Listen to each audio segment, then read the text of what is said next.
on 101.5 The Hawk, and I am joined by, again, Mr. Ontario, Shawn Maves.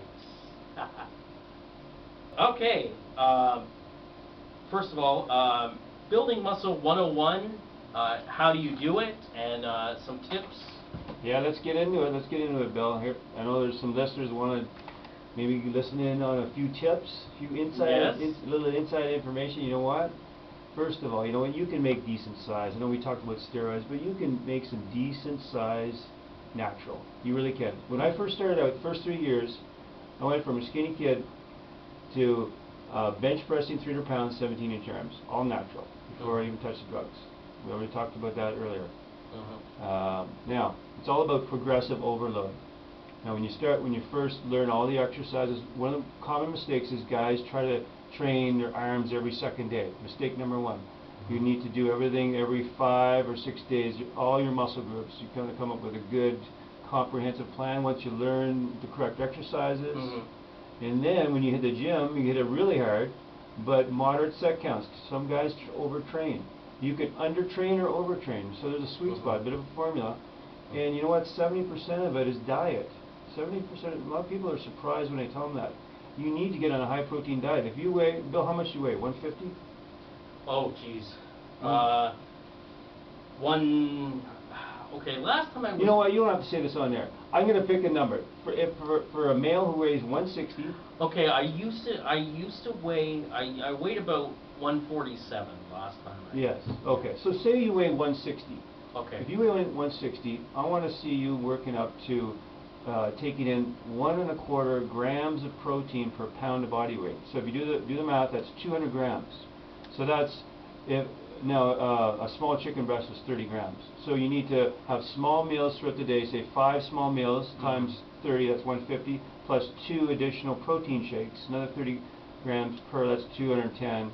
So you see what I'm saying? Instead of having like the North American diet, eating all the weight loss killers like pizza and fries, you know, instead you're having like 5 small meals with say a chicken breast with a side salad, or a chicken breast with a cup of rice, and 5 small meals like that, maybe with breakfast a little different, and then plus some additional shakes to get the protein in. So now you have all that protein in your body, and now you hit the gym. You know, you hit the biceps once every 5, 6, 7 days. Hit chest once every 5 or 6 days. Do you drink protein shakes at all? Yeah. Like what's in them? I've had a few, and I actually like them. Now we live up in Canada, so we don't pack weapons, but I do pack protein packages in my gym bag. Oh, okay. All right. So I've got these protein packages. I love the Vegas Sport. I'm not an advertiser here, but I do like their products. 30 grams of vegetable protein. Anytime I'm a little bit hungry, instead of like being tempted to have snack food, another protein shake. Grab another 30 grams of protein. You know what? This is not unfamiliar language. Any bodybuilders listening to me, they know what I'm talking about, because you're always looking for that next hit of protein. Yeah. So okay, so that's important. The exercises are important. The muscle group combinations and the intensity. That's where the rock music comes in. That's where there's some common ground here, Bill. I'm trying to bridge the gap between bodybuilders and rock musicians, because rock music, I know a lot of guys like listening to the heavy rock because it kind of like gets things flowing for them and stuff. Yeah. A lot of guys put the headphones on, listening to, and there's some great Christian rock out there like the Skillet and Pillar and Jeremy Camp. Those are some of my favorites. A lot of times when I roll into the parking lot, I'll be listening to Skillet or Jeremy Camp just before coming to the gym. So that's what it's all about. And what do you say we do some weight loss tips? I know there's a lot of people. Yes. Let's how, like, for the average person, how long does it take to lose a certain amount? Like, that's a great question. That is a perfect question. Most people want to know if somebody is 20 or 30 pounds overweight and they've been carrying that weight for a long time. The good news is the first 10 or so pounds come off very easily if you just make some modifications. If you pull out your calculator, if you reduce your intake by 500 calories a day, theoretically you can lose 1 pound of fat per week. So the first 10 or 15 pounds should come off pretty easy. And you can do that just by systematically making small choices. You know what a lot of people make mistakes? They go on a complicated diet, or they go on one of these corporate weight loss companies, and they send you prepackaged diet foods. Oh yeah. It works for a while, yeah. but then as soon as they stop it, they go back to the same old. So what I try to talk about in Faith and Fitness magazine is the less is more philosophy. Is small wins the race by making small choices. When you go to a restaurant, Denny's or somewhere, flip the menu over, choose a low carb option.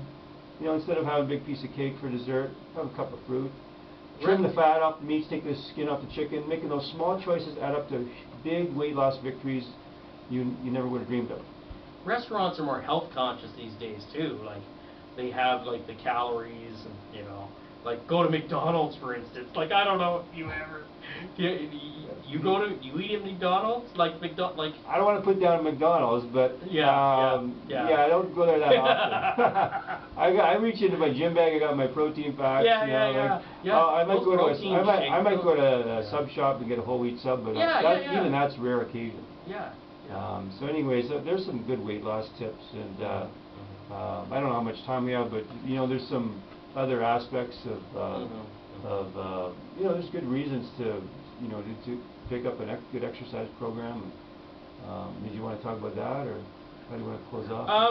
You wanted to talk about the faith aspect. Yeah, you know what? Some people say, what is faith and fitness? What does the faith have to do with fitness? Well, you know, there's some spiritual reasons to stay healthy. But Paul says physical training has some value, but godliness has value in this